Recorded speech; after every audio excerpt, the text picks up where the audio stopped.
So my name is Sunny Allball, or Sunny Zoel Allball. That's my artist name. I am 20 years old. My pronouns are they, them. My name's Cade, Cade Weinman. I'm 19 years old. My pronouns are they, them. My name's Liv. I'm 19 years old, and my pronouns are they, them. My relationship with my mental health is like really crazy because I have depression and I guess a little bit of anxiety. I realized I had depression when I was in 6th grade, and it was really difficult because you're still like a child, so it's like you don't really understand the emotions that you're feeling, and then on top of schoolwork that you have to do already, it's just like so much. I didn't tell my mother that I had depression until like the 7th grade, and my mom is one of those people that are like, that doesn't exist. So it was very difficult to live under the roof of a parent that didn't support me mentally. So unfortunately, I wasn't able to get any kind of treatment till I was an adult. I thought school was really pointless. And I just had this overwhelming feeling that I wasn't wanted there because I felt like people didn't like me. It wouldn't matter if they said anything. It wouldn't even matter if I didn't know these people. Like, I just got that feeling that I'm not wanted, and like, just nobody wants me there. And then I also have a sleep disorder called narcolepsy, and that's where I can't wake up sometimes. So having the mix of narcolepsy and depression is just like not great. Yeah, my relationship with mental illness kind of growing up, I had quite a bit of anxiety growing up, especially social anxiety.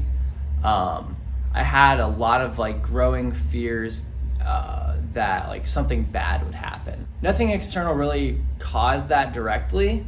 It was just 100% in my head. Like there was nothing going on at home or anything like that that would have caused me to have like a ton of anxiety. But I just remember like having panic attacks in like 2nd grade and like crying to my mom. And then as I got older, the anxiety just kind of got worse and worse to the point where like I was struggling to like have like certain friendships with people. I struggled to talk on the phone. I had anxiety about my appearance. I had a really big struggle with body dysmorphia. I had a eating disorder at one point where I just wasn't eating a whole lot. Actually, this is fairly recently, but like I was like eating under 1,000 calories a day because I was so obsessed with getting a certain body image. It all centered around anxiety. For the most part, depression has hit me on like off and on over the years, but anxiety is kind of like the main thing where I just remember like always like just looking over my shoulder. I don't have a very good relationship with mental illness because I suffered from it really bad. I suffered from really bad anxiety from a really like young age. It stemmed into like me also having depression, and I suffered from depression really badly my 8th through now. So I have a very close relationship with mental illness, but not a very good one. I actually had a lot of identity issues because I didn't know like who I was, what I wanted to be, and like if like I chose that certain path, if I would succeed. And it took me a long time to even like realize that I preferred like they, them pronouns. At first, I was really scared because I didn't know how people like viewed the whole non-binary thing. It's just what felt right to me. So it was really scary at first, but as I learned to like accept it, like change my pronouns, and once people started calling me that, I felt like myself, and that made me more comfortable in my own skin. It has a lot to do with like my gender identity and like even being Black, because most of my classes were like white kids, and I'm biracial, so I had a lot of like identity issues with that, and that also caused me to be really depressed because I was like, well, do I want to fit in this white category or do I want to fit in this Black category? And at my school they're really separated. So I struggled with that, and I was bullied, and that gave me a lot of self-image issues, which like kind of followed me like even up until now. And as far as high school sucked. I did not like high school, never liked high school. I don't like school. School was a really big factor in my mental health because it felt like a lot of like workload, and it's hard to work when you feel the way you do. I had known for a while that it was time, but again, when you're depressed and life goes on normally, it's just like, I don't have time. I mean, yeah, there's just a point in mental health where you get tired of waking up and like feeling terrible. I just woke up and I was like, I'm ready, it's time, I need to get my brain on track, and it just happened to be when I could do it. COVID hit, and that was kind of the time when I realized I need to get my stuff together mentally, because I have time. Like, that's a really big thing about mental health, is that you feel like you don't have time. You don't have time to go to a therapist. You feel like you don't have time to check yourself into a mental hospital if you need to. So I went to like a psychologist and got tested, and they did diagnose me with depression and anxiety, which I kind of already knew. So it wasn't a huge shock, but it was good to have that like general like, hey, you are in fact depressed. So I got put on the medication I'm taking now, and it's like, it feels so great to just be like stable. I can read books now. I couldn't do that before.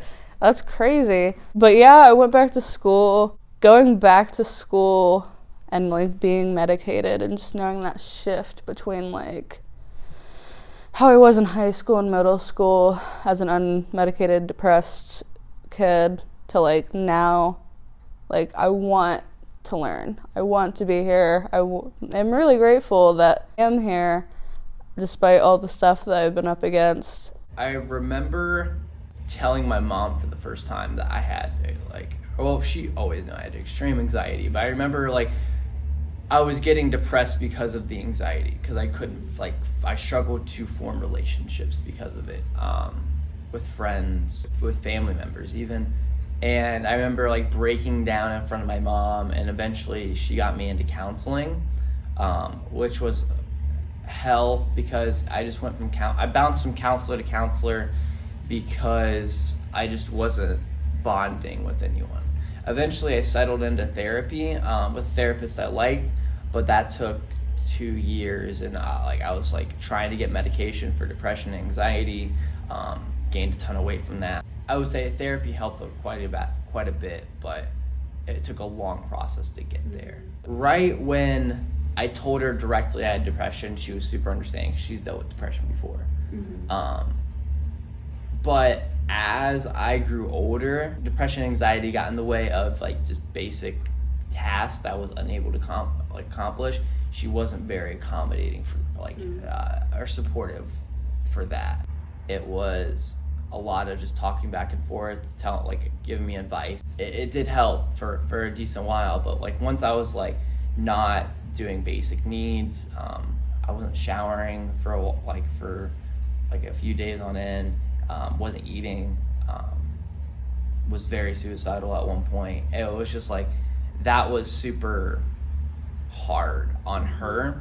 I was kind of an asshole, because I was so anxious. Like I just would shut down. I would not talk to people, and a lot of times I was like blatantly mean or rude to people, so they just leave me alone. I talked to my first like school counselor in the 7th grade.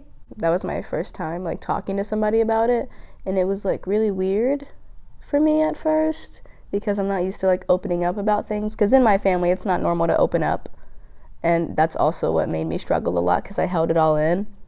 But that was my first counselor, and then I've seeked out a lot of like other professional like therapists and stuff. I'm not seeing anybody now because therapy is expensive. So I got a lot of support from my friends' parents and my own mom. My mom was hesitant at first, mostly about medication, but not therapy. She got me into therapy pretty soon when I like opened up to her about what I was like struggling with, and she was really supportive. My dad, not so much. He's the type to like not believe in that type of thing, ignorant. But yeah, I'm still like figuring out this whole like medication thing. My mom still doesn't agree with it, and therapist wise, like in person, like a human talking to you, it's really hard to find somebody to connect to.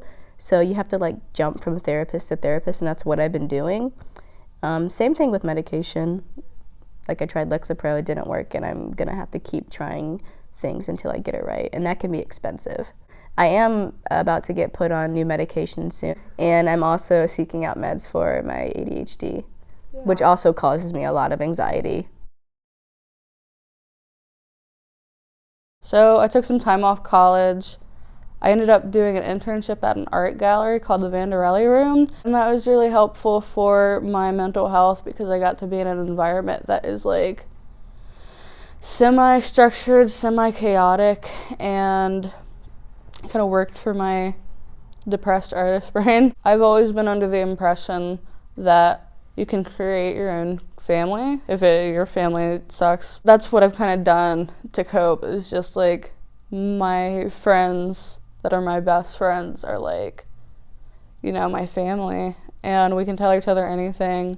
So before even coming to a place of medication, my friends were just my biggest source of coping. My big thing is music. Like that's always been the thing that's helped me most. And it took a long time to find that for me. Eventually I found my current guitar teacher and voice teacher and just overall like performance teacher. When I was learning guitar, I felt like a whole new person. I felt like I finally found my thing. And I felt like this is what I want to do for the rest of my life. But we don't even care, as restless as we are, we feel the pull. I was able to freely talk to my guitar teacher, who ended up kind of being like my therapist in a lot of ways. For example, when my sister died last year, it was like he told me straight up. I was like, I'm not just your guitar teacher. I want to be there when stuff happens like this. So he's been my teacher for like 5 years, and he's more just like a personal mentor. I would say before guitar, I was just like aimless. It helps your confidence a lot because it's like, oh, I can do this, I can show this off, kind of thing. I can create this thing that other people can see. Now, like I have this thing that is like basically my life right now, and that I can show to other people and be like, I am decently good at this. Mm-hmm. So and that helps your confidence and your overall like self-worth.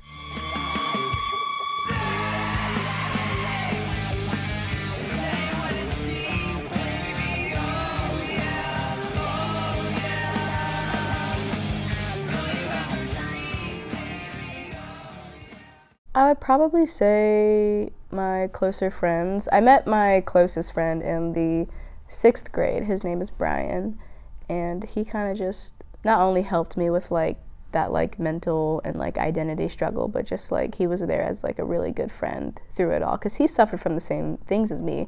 So we related and we helped each other, and we're still helping each other. I have so much life to live, and I have so much to like give to others, and I have like people I care about, like my siblings, my friends, my parents, one of them. And so that kind of like kept me pushing, because I was at a lot of low points, but what kept me going was like my supportive friends, and like I like to create things, and I don't know, I knew I could keep creating if I stayed. The type of art I make reflects how I'm feeling, and it's a really like good outlet for me, and a lot of people like support what I make, a lot of people that I love, and they kind of like hype me up, and so it makes you want to keep like creating. I do a lot of like mixed media and stuff, black and white. I would say mental illness is not your fault, but it is your responsibility. Things will get better. That it will get better. That sounds like cheesy, but like it's the truth. Like it definitely gets better. And like in the moment it seems really hard, but like if you write it out, like good things are going to happen to good people. And I knew I was a good person, so I just had to wait it out, and that's what I would tell myself. I guess I would just tell my past self, it's going to be okay. Like, you just got to push through these experiences. Nothing is so awful that it's going to be forever. Like, everything is temporary to an extent. You know, I guess I'm baffled every day that I am here. Out of all the things that I've been through in my life, it's just like, if I were to tell myself anything, it would just be like, you made it, you're going to make it, are going to continue to make it. Like, your journey is not over. And, you know, as long as you work towards having a successful, your definition of successful life, you'll get there. Everybody has a different pace.